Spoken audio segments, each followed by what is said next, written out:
Esse é o podcast Instante de Infraestrutura Análise em 10 minutos, uma iniciativa do Portugal Ribeiro em Jordão Advogados, produzido por inteligência artificial, sob a curadoria de Maurício Portugal Ribeiro.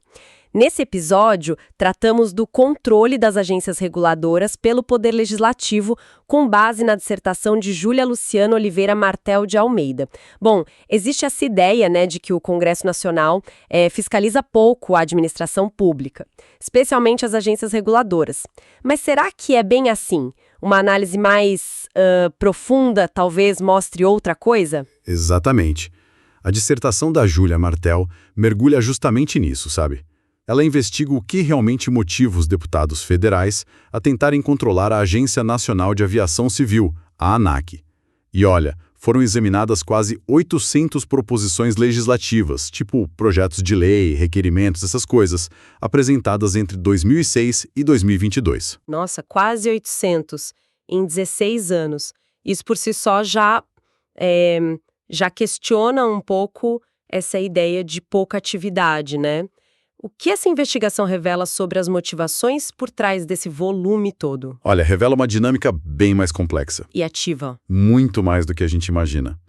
Longe de ser ausente, o Congresso mostra, sim, um fluxo constante de tentativas de influenciar a ANAC. Um exemplo bem claro foi a reação, super forte à resolução número 400. Lembra? Aquela da franquia de bagagem? Muitos parlamentares se mobilizaram, e muito, para tentar reverter a decisão da agência. Ah, sim, a 400. Lembro bem da polêmica. Entendi a persistência. Mas na prática, como eles fazem isso? Quais são as ferramentas que o Congresso mais usa para tentar influenciar a ANAC? Então, os dados mostram uma preferência clara por ferramentas de menor custo político, sabe? E também de elaboração. Os mais comuns são os requerimentos de audiência pública, os RECs, que basicamente chamam a agência para se explicar publicamente, né? E também os requerimentos de informação, os RICs, que são pedidos formais por dados, documentos da agência. Faz sentido, são formas de pressionar, de obter informação, sem necessariamente ter que mudar a lei de cara. E as ferramentas mais pesadas, como ficam? Essas também aparecem. Projetos de lei, os PLs, que aí sim visam mudar a legislação do setor, e os projetos de decreto legislativo, os PDLs, usados para sustar atos normativos da agência, como a própria Resolução 400. Mas eles aparecem com bem menos frequência. E o interessante é que os PDLs, essa ferramenta para derrubar direto um ato da agência, só ganharam força mais recentemente, a partir de 2017. Uma mudança recente, então. Talvez uma percepção diferente sobre o poder do Congresso para intervir nas normas das agências, ou mudou o cálculo político? Pode ser um fator, sim. Talvez uma interpretação mais ampla sobre a aplicação desses decretos para atos de agências tenha se firmado, ou uma mudança no cálculo político mesmo. Bem, isso nos leva direto para a questão central, as motivações. Se não é só falta de ação, o que realmente impulsiona essas tentativas de controle?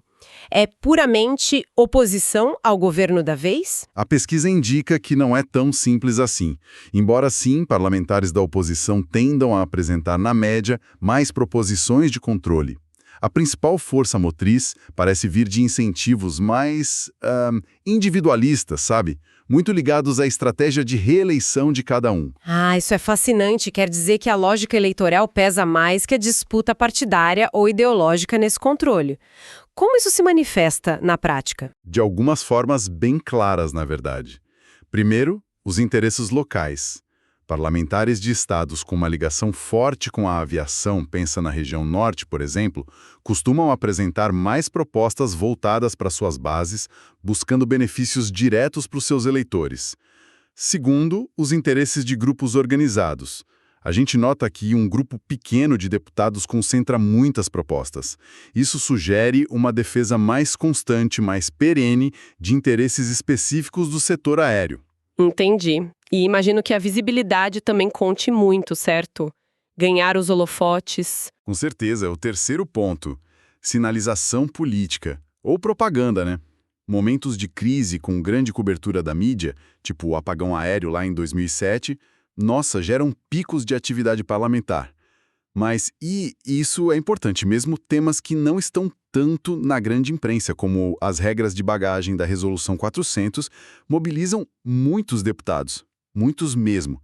Isso sugere uma estratégia, sabe, de sinalizar posições para o eleitorado ou para grupos de interesse específicos, falar com nichos. Então, mesmo deputados da base do governo entram nesse jogo de controle. Não é só a oposição. Sim, e são bastante ativos, inclusive.